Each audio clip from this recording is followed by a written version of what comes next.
Hey everyone, welcome to Booze Hour Cloud Edition. We got a special guest on today, Jason Lang. I'll bring him on in a second.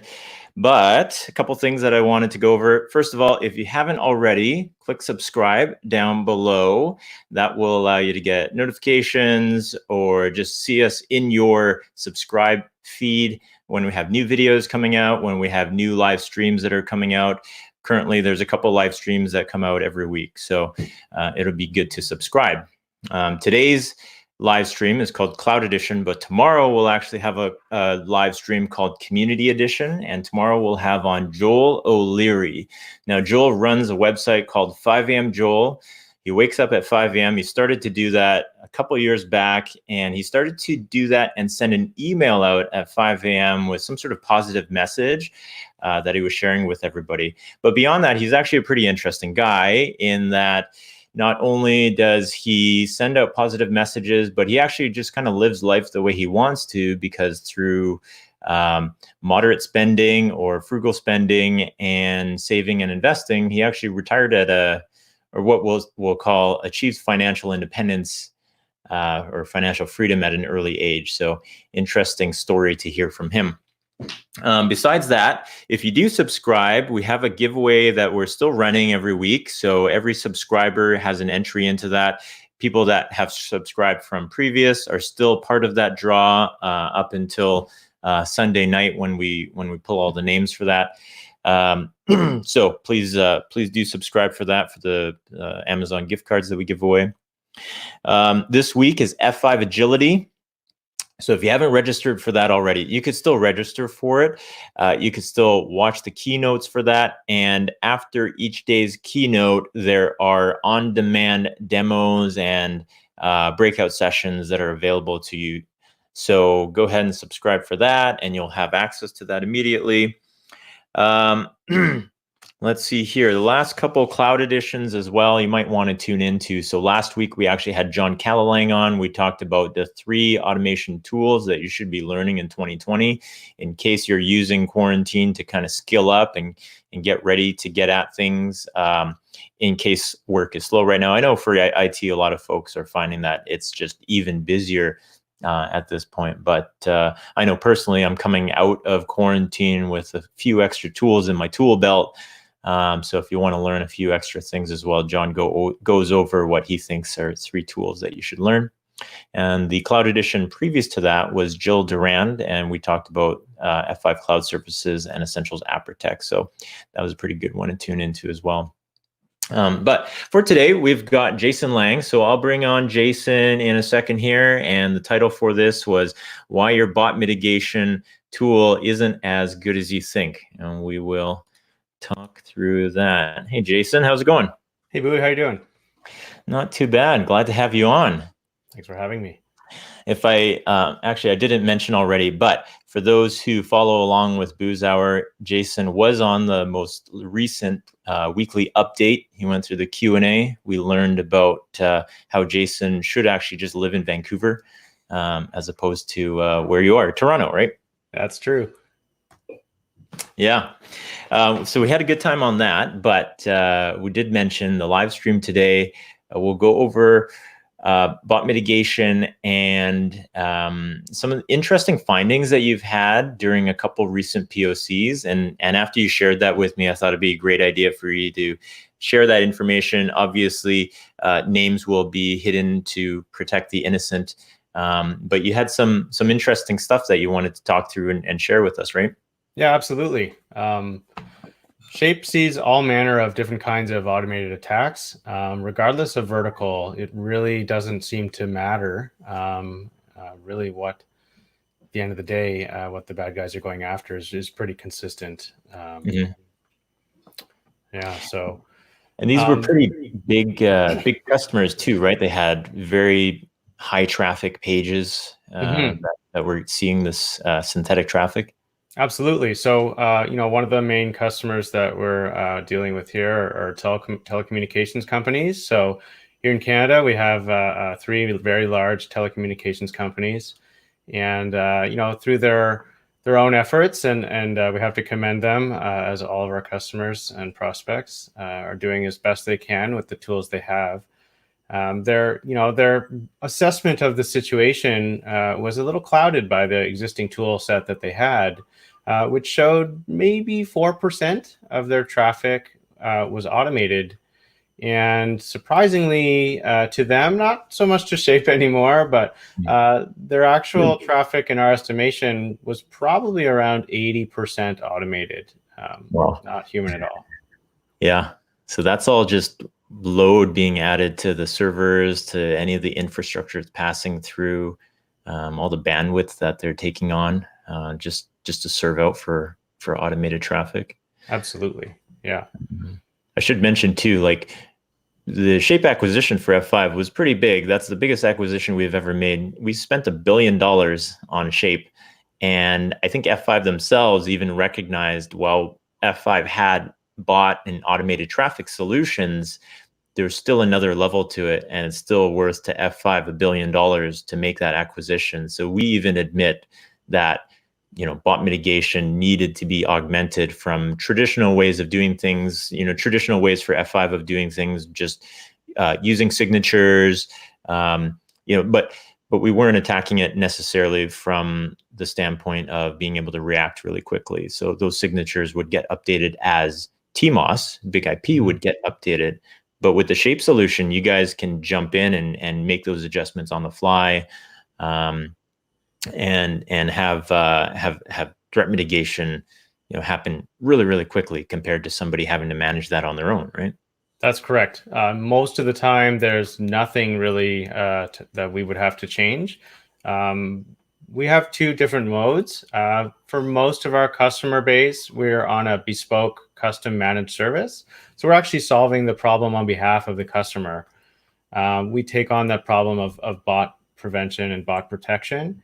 And we strive to deliver an outcome of less than 1% unwanted synthetic or bot traffic at the end of the day.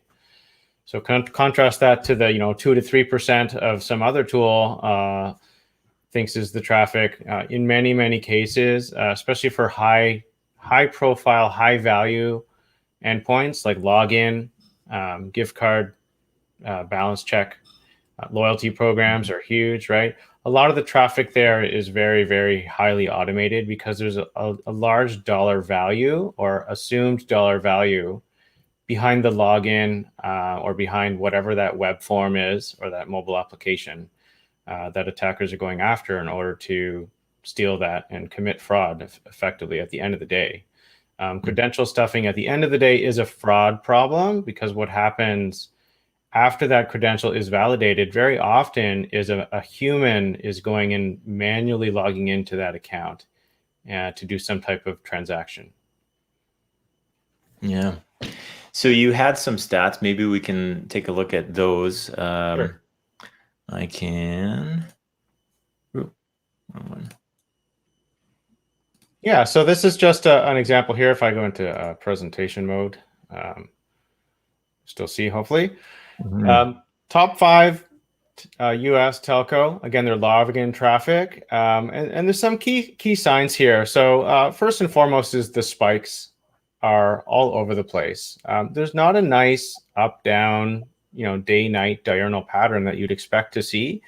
So that's certainly something that you can look for in your own logging, is to understand, if you potentially have a problem with automation or synthetic traffic, you're going to see a graph similar to what we see on screen. So lots of spikes at high volumes. So, almost 2.5 million logins per hour. This is obviously a very, very large customer, but at the end of the day, they thought maybe 20-30% of their traffic was automated. And after Shape went in line in monitor only mode, you can barely see the human traffic here at the bottom. So it is definitely there, but it's just crowded out by all the automation. And in this particular instance, there's 98% of the traffic was flagged as not human. Yeah, that's incredible. You might laugh at that. That's not the highest I've ever seen personally, even really here in Canada. But it is pretty consistent across the board. The other thing is that what's important to note is that a lot of the existing solutions, especially if you're looking to do bot prevention on like a firewall or a WAF or next-gen firewall, they're somewhat limited in terms of, as you mentioned, Boo, their signatures, lists of known bad. This is just a snapshot of a Canadian banking client. And we see at the bottom just the scope of the problem. This is one particular campaign, 296 million login events, but it's coming from a massively distributed architecture, almost 240,000 unique IPs. And the key thing here is 78 million user agent strings. Wow. That's just unheard of. Normally in regular traffic, you're going to see maybe a couple hundred valid user agent strings. Every iPhone is the same. So you're going to get the same user agent from every iPhone device. So if you see 78 million user agents in 300 million requests, you clearly have an automation problem. And attackers know this, and they know a lot about different bot solutions as well. So they do lots of interesting tactics to try and get around the particular controls that they find in place. And they're not going to work any harder than they have to. You know, attackers have a return on investment as well. If it's economically viable for them to go after a target in order to make enough money versus the infrastructure costs they may have to pay for, they have to pay for bandwidth as well. You know, it's going to make it worth their while. So they'll try a bunch of different tactics to try and overcome different solutions. That 78 million user agents is impossible for a static solution to manage, right? Like to keep up with those updates. Absolutely. And, you know, regardless of vertical, so Shape has customers primarily in financial, but definitely in very, very large organizations within the world. Travel and hospitality is certainly one. Obviously, the current climate, that has changed a lot, but there's a lot of traffic that we see, but not all automated traffic is necessarily bad. So if you're a hotel chain, you want the good travel discount travel aggregators like Expedia, TripAdvisor, et cetera, to be able to get some of your fares and availability. But you don't want to have a problem where perhaps all of the rooms at a particular resort end up getting booked because of automation causing a problem with the timeouts that you have on how long you can reserve a room for. So those are some interesting things that we find, but really across every vertical, we really do see anywhere from 60 to 99% automated traffic. So what you're saying there for the booking sites is not only can it distinguish, but it can distinguish based on their intent or what they're trying to do. So absolutely, holding up sites versus just checking for fares. Exactly. And that's applicable even in banking. So there's a lot of interesting explosion in the fintech sector, the financial technology, where maybe you don't want to be logging into every different bank account you have. You want to use sort of maybe something like Intuit's Mint platform, which you can volunteer your credentials to. Whether you want to do that or not is up to you. But they will then log into all of the different systems and services that you may have accounts with, even your telco, to pull your billing information, and they'll give you a consolidated picture of you know, your overall financial picture, and from budgeting perspective, you know, how much money are you spending per month. But not all aggregators are created equal. Some of them are very abusive, and some of them are actually used to launch attacks. So just having a basic whitelisting approach of, you know, I trust that this particular aggregator is doing good things all the time is also a little bit risky. And again, Shape can provide some interesting visibility and control into what different aggregators are allowed in your environment and which ones of those perhaps may not be. Very cool. So we just sort of paint this picture, and I don't want to go into too much slide depth here, but you know, we kind of bucketize this at Shape into three different portions of a funnel. And the first issue is what we call fiction. So again, if you're not really sure of how much of your traffic is actually real humans, that your actual customers that you want to be interacting with, you may think that all of that traffic that we saw in some of those examples before are real customers. And the reality is that they're most often not. And by industry, we have some breakdowns here on the screen. Banking has traditionally spent a lot more money, and they've been online a lot longer than some of the more recent brick and mortar stores. And so they've traditionally been, even though they're a massive target, they've invested heavily in security solutions. And so attackers know this and don't target them as frequently. Retail, hospitality, again, those are really, really high automation.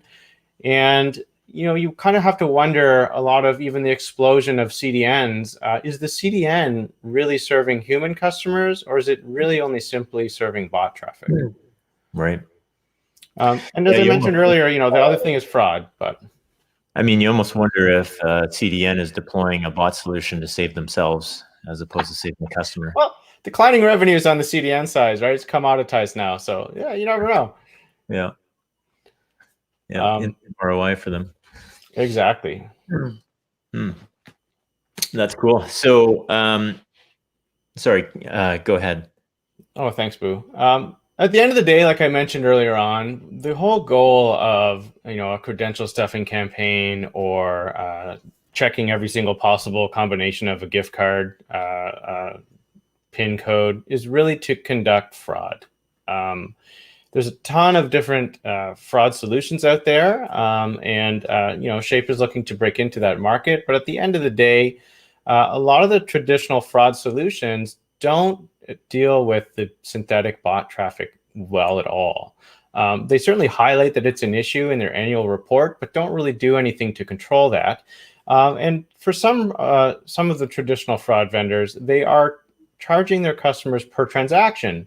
So it's kind of, again, similar to the point you just made about the CDN, might be a little bit counterintuitive for them to actually put an end to the synthetic bot traffic, because they're making money on the backside of having to process that particular transaction. And then in ways of, everything's going online, and again, the current climate, more and more online, over 20% of a particular customer's gross fraud loss, they're experiencing that fraud online, and that's only increasing. And the bot problem is not helping that way at all. If we look at this from a perspective of like a quick serve restaurant, if you have some inadequate protections at the front door, and this can be on web as well as mobile, where you're susceptible to a credential stuffing bot attack, even if only a small fraction, and this is what we traditionally see, any randomly large size list, a couple million entries, you're going to get around 0.3 to 3% success rate where some of the known credentials are going to work. And if we go a little further, and let's assume only 10% of those customers who have an account have saved a credit card as a payment method, that will still net you several hundreds of accounts per week, perhaps, where you can then log in as that user because you have their validated credentials. They have a stored credit card. You can then order food through the online application and have it delivered to your door, or go pick it up in person when that's allowed again, and conduct fraud. And this is what was called card-not-present fraud. So while Shape doesn't directly target card-not-present fraud, we're not considered a card-not-present fraud solution. We can have a downstream effect of reducing card-not-present fraud by preventing the credential stuffing in the first place. And then with our fraud-based solution, we can actually possibly identify these flows as well and prevent the card-not-present fraud as an outcome of an account takeover. It's a much smarter solution than some of the things that we could initially do with static solutions there. Mm-hmm. That's pretty neat.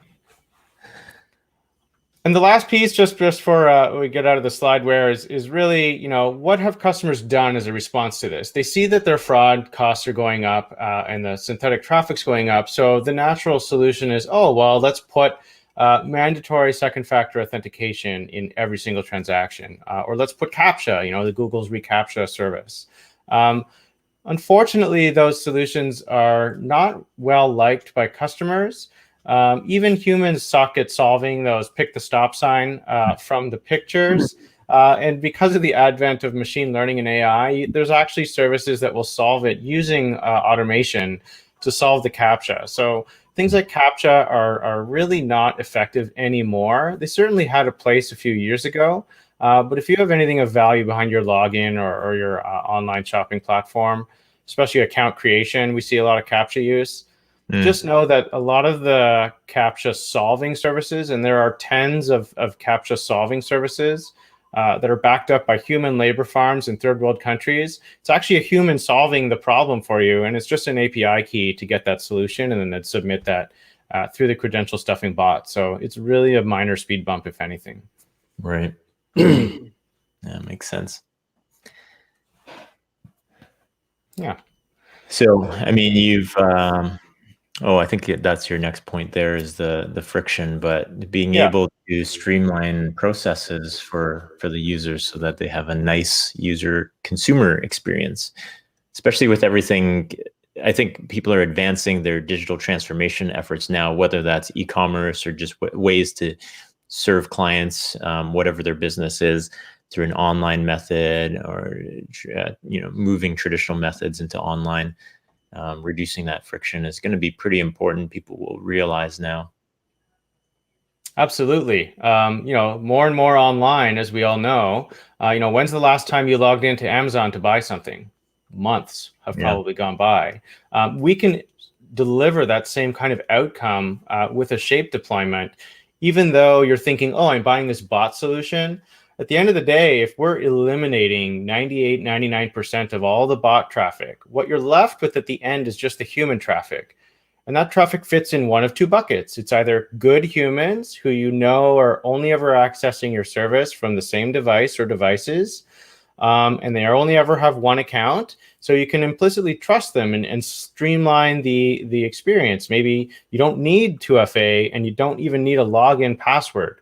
This passwordless authentication concept, that's something that Shape can actually deliver on the back end of our bot protection.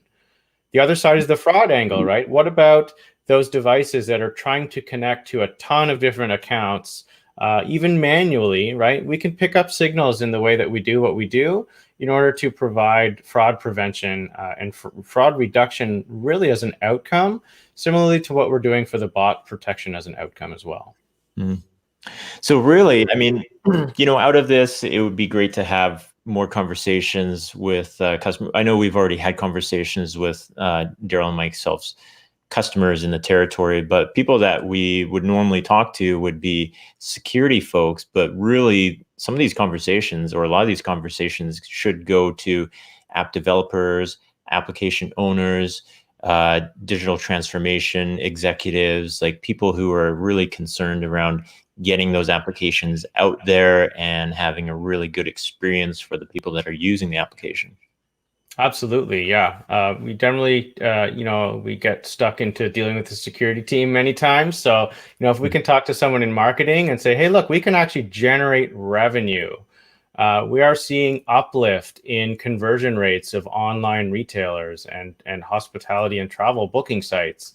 Simply by removing one or two steps of the friction of logging in and like, oh, I forgot my password, and can you help me out with this? If we've seen a successful login from this user on this device sometime in the past, we can just say, hey, look, it's the same person. It's a relatively low risk exercise to really extend that feature to the developer to say, look, maybe just skip two of those steps, or pulling that information automatically because we're giving you the account ID up front. Yeah, totally makes sense. Yeah. Cool. So, what else you got for us? Have we got some maybe some key takeaways here for? Sure. Absolutely. So the key thing, as I've mentioned before, let's take a look at your traffic. Definitely, if you're not already doing it, certainly stand up some type of monitoring. There's lots of free open source tools out there. MRTG even will monitor Apache and Nginx logs. You could stand up your own Elk instance, of course, if you have commercial options, Splunk, ArcSight, etc. And then look at the traffic of your web and mobile application. Is there a day-night human pattern? If there's not, you absolutely have a problem with unwanted automation reaching origin and all the downstream effects that can have on costs and infrastructure. As we've been discussing, a lot of the static protections that are offered by next-gen firewalls and WAFs and things like known bad IPs or signature sets, they're certainly a great start, but they're not really going to solve the problem. The way Shape works is very different. We have a unique generated dynamic JavaScript for every request and every client. So if you and I went to the same page, Boo, even within a second of each other, we're going to get a different JavaScript bundle for each of us. And the reason that's important is because if you have a static JavaScript file that is human readable, the bad guys can read it and they know exactly how to get around it. So it's really important to make sure that whatever defenses you have are very dynamic in nature so that they're not easily overcome. Again, CAPTCHA, really not effective, shouldn't be used anymore.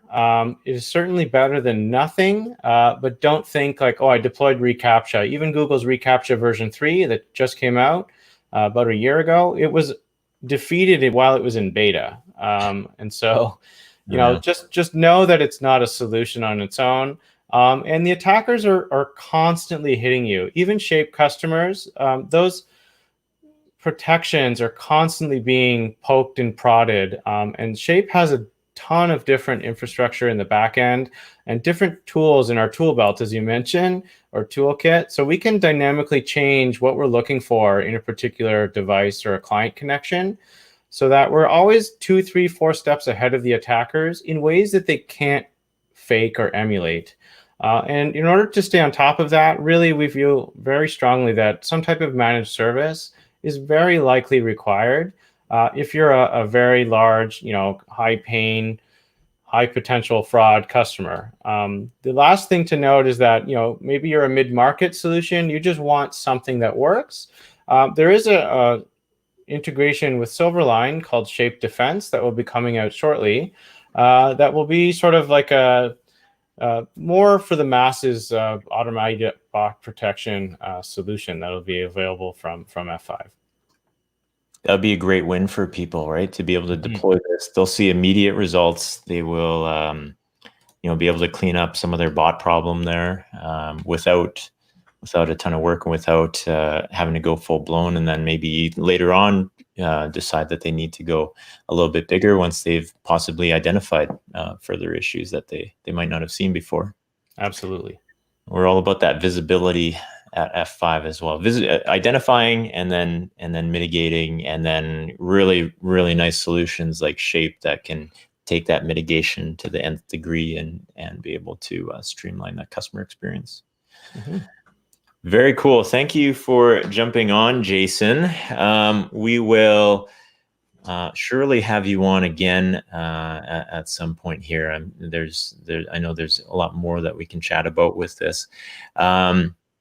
But for now, if anybody wants to have further conversations with us around this, obviously these are general topics that we're chatting about here when it comes to the Shape solution, but we can dive further into specific use cases, obviously having those conversations with not just the security folks, but the app owners, and figuring out where exactly the friction points are, and then attacking those for customers. And those would be great conversations to have.